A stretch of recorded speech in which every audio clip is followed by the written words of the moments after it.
O senhor ganha quanto, senhor José? Ué, quanto que eu ganho? Salário mínimo. Mas o que faz desse salário mínimo? Ué, o que que eu faço? Metade eu pago remédio.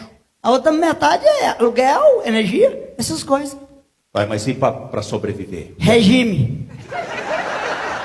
3, 4 dias só no regime. Aliás, vou dar um conselho para todo mundo, tem que ser evangélico.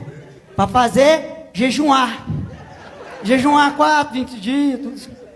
O senhor consegue ficar 3 dias sem alimentar? Na hora, bebendo água ali, ó. Se tiver uma farinha, você come só. Mas nada.